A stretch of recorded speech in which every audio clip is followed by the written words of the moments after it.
स्वागत है आप लोगों का बनारस की सकरी गलियों में।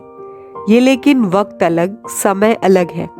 आप उस जगह पे हैं जहाँ पे भविष्य और वर्तमान का संगम होता है। ये कहानी है मनन और नंदिनी की। मनन एक भविष्य का लड़का है। आज वो पहली बार बनारस घूमने आया है। उसे खुद भी नहीं पता था वो फिलहाल उस जगह पे खड़ा है जहां भविष्य और अतीत का संगम होता है। उसे बनारस का घाट मानो यूं लग रहा था जैसे वो पहले कभी आ चुका है। देजा वू जैसा कुछ। देजा वू वो फीलिंग होता है जैसे आपको लगता है वो चीजें आपके साथ पहले हो चुकी है।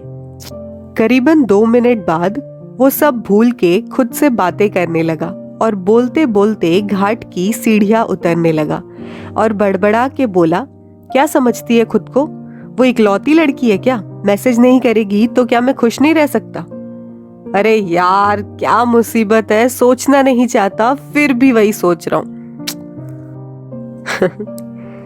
मनन ने नजरें उठा के देखा। उसे चूड़ियों की खनक आ रही थी।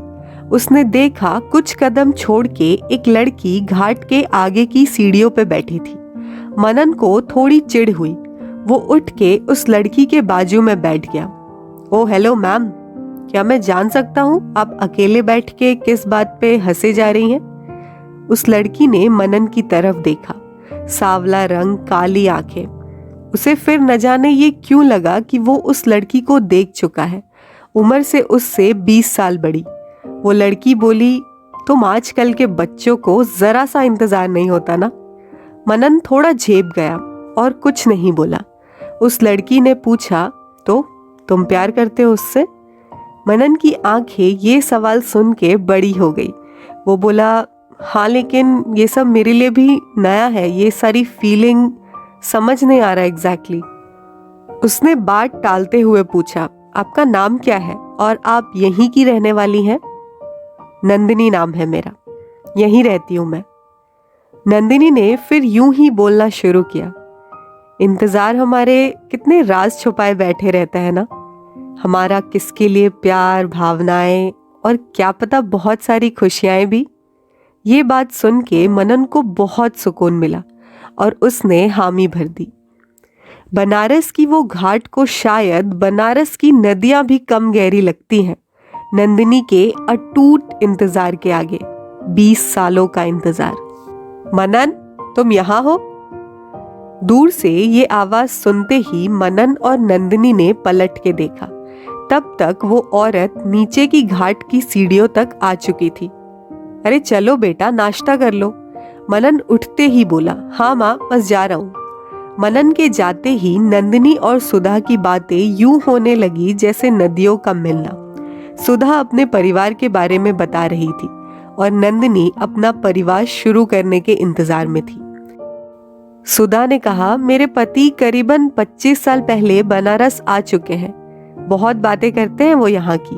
अब तक नहीं भूले वो गंगा आरती, घाट और ये गलियां। आज हम पूरा परिवार घूमने आए हैं। जब मनन मेरे पेट में था 6 महीने का, तब मेरी तबीयत बिगड़ने के कारण मैं अपने पास ही के रिश्तेदार के घर में रुक गई थी। नंदिनी ये सब चुपचाप सुन रही थी। ये बोल के सुधा ने दूर से इशारा किया, अरे वो देखिए, वो खड़े हैं मेरे पति। आप कभी हैदराबाद आओ तो जरूर आना हमारे घर। उसके बाद सुधा ने क्या बोला नंदिनी से उसे वो सुना ही नहीं दिया। नंदिनी बिना कुछ बोले घाट के ऊपर चढ़ने लगी और सुधा नदियों के पानी को मुट्ठी में भर रही थी। किस्मत का खेल तो देखो, किसी का समय हाथ में नहीं आया और किसी का वक्त थमा रहा। नंदिनी चुपचाप जाके खड़ी हो गई। इस पल का वो कब से इंतजार कर रही थी। कितना कुछ पूछना था उसे और अब जैसे होठ सिल गए हो। गंगा माँ का पानी नंदिनी की आंखों में समाने लगा। नंदिनी सिर्फ इतना ही बोल पाई उस आदमी की आंखों में देखकर, मेरे पास मेरा इंतजार तो रहने दिया होता। उसके कदम तेज चलने लगे, लेकिन उसका दिल और दिमाग पीछे चलने लगा। मेरा इंतजार करना, मैं जरूर आऊंगा। पिछले 20 साल ये शब्द उसकी हर सुबह का उम्मीद थे और आज उसे यही बातें चुभ रही हैं। ठीक 20 साल पहले एक लड़का बनारस की गलियों में आया और नंदिनी के दिल और दिमाग में आकर रुका। उसे बेइंतहा प्यार जो हो गया था। एक दिन अचानक वो अपने शहर लौट गया, चंद वादे और शब्द थमा के। उसे सामने मनन दिखा। वो नंदिनी को देखकर थोड़ा हैरान रह गया।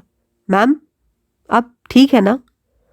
वो हंस पड़ी और बोली, सारे इंतजार खूबसूरत नहीं होते मनन, कई बार हमें उस इंतजार की कड़ी तोड़नी पड़ती है।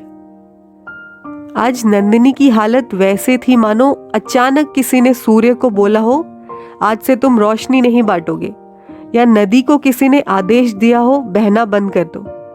उसने इंतजार के सिवा कुछ किया ही नहीं। उसकी पहचान और भरोसे की अस्थियां आज गंगा की घाट में कहीं बह रहे होंगे। सुधा गंगा की घाट की सीढ़ियों पे बैठे पानी से खेल रही है। उसे क्या पता कितने आंसू और प्यार की अस्थियां अपने मुट्ठी में थामे बैठी है वो, गंगा के पानी के रूप में।